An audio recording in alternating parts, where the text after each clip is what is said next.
Hi friends, എല്ലാവർക്കും സുഖമാണല്ലോ. എല്ലാവർക്കും സുഖമെന്ന് വിശ്വസിക്കുന്നു. ഇന്ന് നമുക്ക് സിമ്പിളായിട്ട് ഒരു ചിക്കൻ ബിരിയാണി ഉണ്ടാക്കിയാലോ. അപ്പോൾ നമുക്കിത് എങ്ങനെ ഉണ്ടാക്കുന്നത്, അതിന് വേണ്ടുന്ന സാധനങ്ങൾ എന്തൊക്കെയാണെന്ന് നോക്കാം. അതിനുവേണ്ടി പാൻ അടപ്പ വെച്ച് ഇതിലേക്ക് നമുക്ക് ചെറിയൊരു കപ്പിന് ഒരു കപ്പ് എണ്ണ ഒഴിച്ചു കൊടുക്കാം. എണ്ണ നന്നായി ചൂടാകുമ്പോൾ ഇതിലേക്ക് ഒരു 3-4 സവാള സ്ലൈസായിട്ട് അരിഞ്ഞത്, അതിൻ്റെ കൂടെ കുറച്ച് ഉപ്പൂടി ഇട്ട് കൊടുക്കാം. ഇനി സവാള നന്നായിട്ടൊന്ന് ഫ്രൈ ആവണം. എന്നിട്ട് അതിൻ്റെ കൂടെ ഒരു 3-4 പച്ചമുളക് ഇനി നന്നായിട്ടൊന്ന് ഫ്രൈ ആവണം. അപ്പോൾ ഉള്ളി നന്നായിട്ട് വഴണ്ടിട്ടുണ്ട്. ഇതിലേക്ക് 2 ടേബിൾ സ്പൂൺ ഇഞ്ചി വെളുത്തുള്ളി പേസ്റ്റ് അത് നന്നായിട്ട് മിക്സ് ചെയ്യുക. അതിൻ്റെ കൂടെ തന്നെ 3 തക്കാളി ചെറുതായിട്ട് അരിഞ്ഞത്, എന്നിട്ട് അത് നന്നായിട്ടൊന്ന് വഴറ്റണം. അപ്പോൾ ഉള്ളിയും തക്കാളിയൊക്കെ നന്നായിട്ട് വഴണ്ടിട്ടുണ്ട്. ഇനി നമുക്ക് ഇതിലേക്ക് മസാല ചേർത്ത് കൊടുക്കാം. ഇതിലേക്ക് 4 ടേബിൾ സ്പൂൺ മുളക് പൊടി ചേർക്കുകയാണ്. എന്നിട്ട് 1 ടേബിൾ സ്പൂൺ മല്ലിപ്പൊടി, 1 ടേബിൾ സ്പൂൺ മഞ്ഞൾപ്പൊടി, എന്നിട്ട് ഇതിലേക്ക് 2 ടേബിൾ സ്പൂൺ ഗരം മസാല, ഇത്രയും കൂടി ഇട്ടിട്ട് നന്നായിട്ട് മിക്സ് ചെയ്യുക. എന്നിട്ട് ഇതിൻ്റെ കൂടെ എൻ്റെ കൈക്ക് 1 കൈ പുതിനയില, 1 കൈ മല്ലിയില അത് അരച്ചത് അത് ഇതിലേക്ക് ഇട്ട് കൊടുക്കുക. അത് നന്നായിട്ട് മിക്സ് ചെയ്യുക.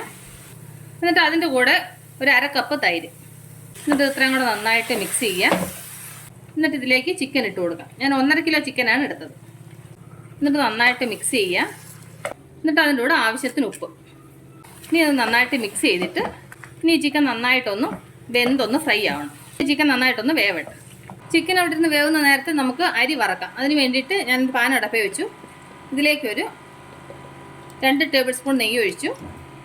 എന്നിട്ട് അതിലേക്ക് കുറച്ച് കറുവപ്പട്ട, ഗ്രാമ്പു, ഏലക്ക, 2-3 ബിരിയാണി ഇല ഇതൊന്ന് ഫ്രൈ ആകുമ്പോൾ ഇതിലേക്ക് ഞാൻ 5 ഗ്ലാസ് അരി എടുത്തിട്ടുണ്ട്. ഇനി അരി നന്നായിട്ടൊന്ന് ഫ്രൈ ചെയ്യണം. അപ്പോൾ അരി നന്നായിട്ട് ഫ്രൈ ആയിട്ടുണ്ട്. ഇനി നമുക്ക് ഇതിലേക്ക് ഒരു നാരങ്ങാനീര് ചേർത്ത് കൊടുക്കാം. എന്നിട്ട് അത് നന്നായിട്ട് മിക്സ് ചെയ്യുക. ഇത് അരി തമ്മിൽ ഒട്ടാതിരിക്കാൻ വേണ്ടിയിട്ടാണ് ഈ നാരങ്ങാനീര് ചേർക്കുന്നത് കേട്ടോ. എന്നിട്ട് ഇതിലേക്ക് നമ്മളന്നേരം മസാല എല്ലാം ചേർത്തിട്ട് വേവാൻ വെച്ച ചിക്കൻ ഉണ്ടല്ലോ, അത് നമുക്ക് ഇതിലേക്ക് ഒഴിച്ചു കൊടുക്കാം. എന്നിട്ടത് നന്നായിട്ട് മിക്സ് ചെയ്യണം. ഈ അരിയും ചിക്കനും കൂടെ നന്നായിട്ട് മിക്സ് ആവണം. ഇതിലപ്പം മസാല നന്നായിട്ട് മിക്സ് ചെയ്തു. ഇനി നമുക്കിതിലേക്ക് വെള്ളം ചേർത്ത് കൊടുക്കണം. ഞാൻ ഓൾറെഡി വെള്ളം ചൂടാക്കാൻ വെച്ചിട്ടുണ്ട്. 5 ഗ്ലാസ് അരിക്ക് ഞാൻ 10 ഗ്ലാസ് വെള്ളം ചൂടാക്കാൻ വെച്ചിട്ടുണ്ട് കേട്ടോ. എന്നിട്ട് അത് ഇതിലേക്ക് ഒഴിച്ചു കൊടുക്കാം. ഞാൻ ആ ചിക്കൻ വേവിച്ച പാത്രത്തിലാണ് വെള്ളം ചൂടാക്കാൻ വെച്ചത് കേട്ടോ.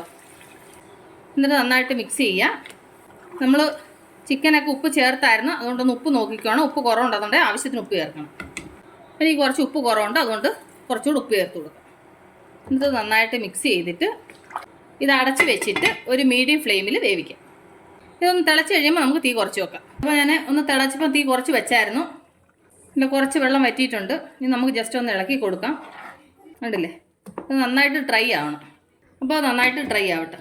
നമ്മളുടെ ബിരിയാണി റെഡിയായി നോക്കാം. കണ്ടില്ലേ, നന്നായിട്ട് ഡ്രൈ ആയി. ഇനി നമുക്ക് സ്റ്റൗ ഓഫ് ചെയ്യാം. അപ്പോൾ എൻ്റെ കൂട്ടുകാർക്ക് ഞാൻ നിങ്ങളുമായിട്ട് ഷെയർ ചെയ്ത ഈ ബിരിയാണി റെസിപ്പി നിങ്ങൾക്ക് എല്ലാവർക്കും ഇഷ്ടപ്പെട്ടാണെന്ന് വിശ്വസിക്കുന്നു. നിങ്ങളെല്ലാവരും ട്രൈ ചെയ്യണം കേട്ടോ. നിങ്ങളെല്ലാവരും ട്രൈ ചെയ്ത് നിങ്ങൾക്ക് ഇഷ്ടപ്പെട്ടാൽ നിങ്ങളുടെ ഫ്രണ്ട്സിന് ഷെയർ ചെയ്യുക, ലൈക്ക് ചെയ്യുക, വാല്യുബിൾ കമൻറ്റ്സ് ഇടുക.